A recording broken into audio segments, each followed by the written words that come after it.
Hi friends, welcome to my channel. గత 2 రోజులుగా పార్లమెంట్లో వక్ఫ్ బోర్డు గురించి రచ్చ జరుగుతుంది. దాదాపు పార్లమెంట్లో एक सदस्य ने कह दिया माइनॉरिटीज कानून को स्वीकार नहीं करेगी। क्या धमकाना चाहते हो भाई? संसद का कानून है, सबको स्वीकार करना पड़ेगा। मैं गांधी की तरह इस कानून को फाड़ता हूं। ये अनकॉन्स्टिट्यूशनल है सर। इस देश में झगड़े पैदा करने का काम बीजेपी करना चाहती है। 17.5 గంటలు ఒకటే విషయం మీద వక్ఫ్ బోర్డు మీద వాడి వేడి చర్చలు జరుగుతున్నాయి. तो ये जो बात कह रहे कि ये भी असंवैधानिक है, असंवैधानिक काम तो उन्होंने किया है जो बिल फाड़ने का काम किया। आज मैं पूछना चाहता हूं, आज किसने बिल फाड़ दिया? हम इस देश के दुश्मन नहीं, हम इस देश में नौकर भी नहीं है, हम इस देश के मालिक हैं। सर बेट द्वारका के 2 द्वीपों पर दावा ठोक दिया है। क्या भगवान कृष्ण से पहले इस्लाम धर्म आ गया था क्या? भारतीय जनता पार्टी के अंदर मुकाबला चल रहा है कि खराब हिंदू कौन बड़ा है। मैं इस्लामिक देशों का नाम पढ़ूंगा जहां वक्त का वजूद नहीं है। टर्की में नहीं है, लीबिया में नहीं है, इजिप्ट में नहीं है, सूडान में नहीं है, लेबनान में नहीं है, सीरिया में नहीं है, जॉर्डन में नहीं है, तुनीसिया में नहीं है, इराक में नहीं है। क्या आपको पता है कहां इनकी डबल इंजन की सरकार ने लोगों को रास्ते पे ईद का नमाज भी पढ़ने नहीं दिया। और ये बात करेंगे ఈ వక్ఫ్ బోర్డు ని రద్దు చేయాలని చెప్పేసి ఎన్డీఏ గవర్నమెంట్ ప్రయత్నిస్తుంటే ఈ వక్ఫ్ బోర్డు కి సపోర్ట్ గా మిగిలిన కూటమి ప్రభుత్వాలు అయితే ట్రై చేస్తున్నాయి. కాంగ్రెస్ ప్రభుత్వం, తృణమూల్ కాంగ్రెస్, ఇంకా ఎంఐఎం, ఇంకా మిగిలిన పార్టీలు మన తెలుగు రాష్ట్రాల్లో చూసుకుంటే దీనికి సపోర్ట్గా బీఆర్ఎస్ కేసీఆర్ గారు, ఇంకా వైసీపీ జగన్ గారు, ఇంకా తమిళనాడు స్టాలిన్, అలాగే విజయ్ దళపతి కొత్త పార్టీ కూడా దీనికి సపోర్ట్ చేస్తున్నారు, ముస్లిమ్స్కి సపోర్ట్ చేస్తున్నారు. ఈ వక్ఫ్ బోర్డుని ముట్టుకోవద్దు అని, దీంట్లో సవరణలు చేయొద్దు అని చెప్పేసి. So NDA government, BJP government వచ్చి దాదాపు 10 సంవత్సరాలు అయింది. సక్సెస్ఫుల్గా ఇంకొక 5 సంవత్సరాలు వాళ్ళ చేతిలో అధికారం ఉంది. సో 15 సంవత్సరాల నుండి అధికారంలో ఉన్న వాళ్ళు వచ్చినప్పటి నుంచి ముస్లింల ప్రతి విషయంలో ఇన్వాల్వ్ కావడం, దాన్ని చట్టం చేయడం అయితే జరుగుతుంది. గతంలో చూసుకుంటే లాస్ట్ ఇయర్ ఇదే టైంలో త్రిబుల్ తలాక్ న్యూస్ ని హైలైట్ చేయడం, ఇప్పుడు వక్ఫ్ బోర్డ్ న్యూస్ అయితే హైలైట్ చేయడం జరిగింది. చాలా మంది మైనార్టీలు అడుగుతున్నారు ఎన్డీఏ ప్రభుత్వంతో, ఎందుకు మా మీద ఎంత కుట్ర, ఎందుకు దేశంలో వేరే ఏమీ న్యూస్ లేకుండా దీన్నే న్యూస్గా, దీన్నే టార్గెట్గా చేయాలని అనుకుంటున్నారు.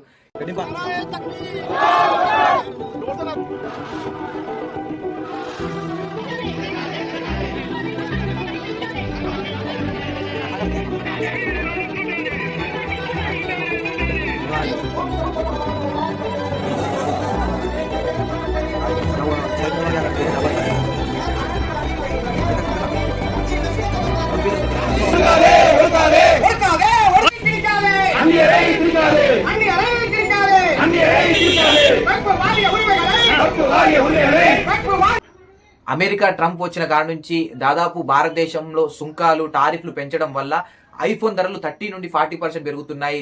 జీడిపి, స్టాక్ మార్కెట్ రేట్లు, స్టాక్ మార్కెట్ మొత్తం నష్టాల్లోకి పోయింది. ఇంకా ఫార్మా కంపెనీ నుండి ప్రతి దాని మీద దెబ్బపడ్డది. సాఫ్ట్వేర్ రంగం, ఫార్మా రంగం అన్నిటి మీద దెబ్బపడ్డది. అసలు ఇలాంటి పెద్ద న్యూస్లు ఉండగా ఇది హిందూ ముస్లిం గొడవ కానీ, అసలు సెక్యులరిజం, మైనార్టీల మీద ఇలాంటి ఊచకోతలు కానీ ఎందుకు అని అంటున్నారు. ఈ వక్ఫ్ బోర్డ్ 1945 నుండి ఉంది, 2013లో రెండోసారి దీని సవరణ పొంది ఉంది. సో అసలు రాజ్యాంగాన్ని కూడా మార్చి అందులో ఉన్న ఆర్టికల్ 14, 25, 26, 29 ఇలాంటి రాజ్యాంగంలో ఉన్న కొన్ని సెక్షన్లను కూడా సవరణ చేసి మరీ దీన్ని టార్గెట్ చేయడం ఎందుకు అని అంటున్నారు. ఇంకొకటి, ముస్లింలకి ఎలా ఎదురు దెబ్బ తగులుతుంది, అసలు ముస్లింలు ఎందుకు భయపడుతున్నారు, బయటకు వచ్చి ఎందుకు ధర్నా చేస్తున్నారు అనేది ఏ యూట్యూబ్ ఛానల్ కూడా చూపించట్లేదు. రీసెంట్గా నేను కొన్ని యూట్యూబ్ ఛానల్ చూశాను, వాళ్ళ థంబ్నెయిల్స్ కూడా హిందువులని రెచ్చగొట్టే విధంగా, వక్ఫ్ బోర్డు వల్ల హిందువులకు ఎలాంటి నష్టం లేకపోయినా హిందువులను రెచ్చగొట్టే విధంగా వాళ్ళని థంబ్నెయిల్ పెట్టడం, దాంట్లో ఉన్నది లేనిది ఉన్నట్టుగా చూపించి మార్చడం, ఆ వక్ఫ్ బోర్డు వల్ల అందరి గుళ్ళు కబ్జా గురైతాయని చెప్పడం, అంటే కావాలని భయపడే ప్రయత్నం జరుగుతుంది. నిజానికి అసలు ముస్లిమ్స్ ఎందుకు భయపడుతున్నారు, మైనారిటీస్ ఎందుకు భయపడుతున్నారు, దీని తర్వాత ఈ వక్ఫ్ బోర్డు తర్వాత నెక్స్ట్ క్రిస్టియన్ ఏదైతే స్థలాలు ఉన్నాయో, క్రిస్టియన్ బోర్డ్స్ ఉన్నాయో వాళ్ళని కూడా రద్దు చేయడానికి టార్గెట్ చేస్తున్నది ఉంది. సో బీజేపీ గవర్నమెంట్ వచ్చిన కాడ నుంచి మైనారిటీస్ని అయితే టార్గెట్ చేస్తున్నారు. గతంలో చూసుకుంటే ప్రతి విషయంలోనూ అజాన్ ఉంటుంది కదా, అది బ్యాన్ చేయాలని చెప్పేసి, హలాల్ బ్యాన్ చేయాలని చెప్పేసి, ఇంకా ప్రతిదీ ఏదైతే వారిని టార్గెట్ చేసి హిందూ ఓట్లని ఆకర్షించాలని, సెక్యులరిజాన్ని అంతం చేయాలని ఒక టార్గెట్ అయితే కనిపిస్తుంది. అసలు ఎందుకు ముస్లిమ్స్ రోడ్డు మీదకి వచ్చి బయట ధర్నా చేస్తున్నారంటే, వీళ్ళకున్న మసీదులు కానీ, దర్గాలు కానీ, సమాధులు కానీ, ఇంకా ఇలాంటి ముస్లిమ్స్కి సంబంధించిన ప్రతి ల్యాండ్లో బీజేపీ గవర్నమెంట్ పెత్తనం ఉండాలి అనేదే ఈ యాక్ట్. సో వక్ఫ్ బోర్డ్ అనేది ఇప్పుడు మనకు రీసెంట్గా టీడీపీ తిరుమల తిరుపతి దేవస్థానం ఉంది, అందులో రీసెంట్గా చంద్రబాబు నాయుడు గారు ఒక ప్రతిపాదన తీసుకొచ్చారు. ఏంటి అంటే, ఆ టీడీపీ బోర్డులో నాన్ హిందూస్ అంటే ముస్లిమ్స్ కానీ క్రిస్టియన్స్ కానీ ఉండొద్దు, ఓన్లీ హిందూ మతానికి చెందిన వాళ్ళే ఉండాలి అనే అని ఒక రూల్ అయితే పాస్ చేశారు. సో నిజంగా బాగుంది. ఎందుకంటే టీడీపీ బోర్డు అంటే తిరుమల తిరుపతి దేవస్థానం, అది దేవుడికి సంబంధించిన బోర్డు. అందులో ముస్లిమ్స్ కానీ క్రిస్టియన్స్ కానీ ఉండడం ఎందుకు, పక్కా హిందువులు ఉంటేనే చాలా మంచిది. అలాంటిది వక్ఫ్ బోర్డ్ ల్యాండ్ కూడా మనం చూసుకుంటే అది మొత్తానికి ఒక ముస్లిమ్స్కి సంబంధించిన బోర్డు. సో దాంట్లో కొన్ని అవకతవకలు జరుగుతున్నాయి, ముస్లిమ్స్కి న్యాయం జరగట్లేదు, కొంతమంది ముస్లిమ్స్కి న్యాయం జరగట్లేదు. అలాంటప్పుడు ఏం చేయాలి? ఇప్పుడు ఒక ఇంట్లో ఒక ఎలుక దూరింది, అలా అని చెప్పేసి ఇంటినే కాల్చేస్తామా? కాల్చేయం కదా. సో ఆ ఎలుకని చంపడానికి మనం ప్రయత్నం చేయాలి, అంతేగాని ఇంటిని కాల్చడం అనేది కరెక్ట్ కాదు. ఇప్పుడు బీజేపీ ప్రభుత్వం ఆ వక్ఫ్ బోర్డులో చేసిన సవరణలు ఇలాగనే ఉన్నాయి. వక్ఫ్ బోర్డు అంటేనే అది ముస్లిం మైనారిటీకి ముస్లిమ్స్కి సంబంధించినది బోర్డు. అలాంటిది ఎలాగంటే తిరుపతి దేవస్థానంలో హిందువులకు సంబంధించిన బోర్డు, ఇలాంటి వక్ఫ్ బోర్డు అనేది ముస్లింకి సంబంధించిన బోర్డు. అన్య ముస్లింల పెత్తనం ఏంటి అని చెప్పేసి వాళ్ళు క్వశ్చన్ చేస్తున్నారు. నిజానికి వాళ్ళు అడిగిన దాంట్లో తప్పు లేదు. ఎందుకంటే ఇప్పుడు మొత్తం వక్ఫ్ బోర్డులో 11 మంది మెంబర్స్ ఉంటే అందులో 4 మాత్రమే ముస్లిమ్స్, మిగిలిన 7 మంది అన్య మతాలకు చెందిన వాళ్ళు ఎందుకు అంటే వాళ్ళ పెత్తనం ఎందుకు అని చెప్పి వాళ్ళు కౌంటర్ ఇస్తున్నారు.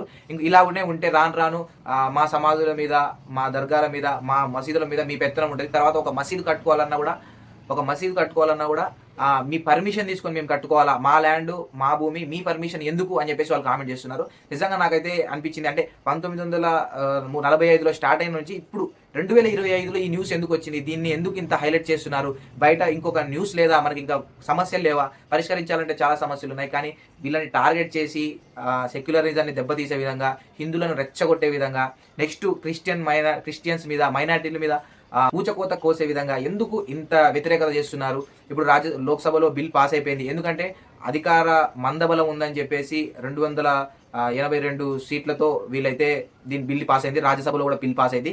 దీన్ని ఇప్పుడు ఎవరైతే వక్ఫ్ బోర్డుకి పాజిటివ్గా ఉన్నారో సో వాళ్ళు సుప్రీంకోర్టులో కేసు వేశారు, కానీ సుప్రీంకోర్టులో కూడా కేసు నిలబడదు, వాళ్ళదే అధికారం కాబట్టి నడిపించవచ్చు అనే వాదనలు ఉన్నాయి.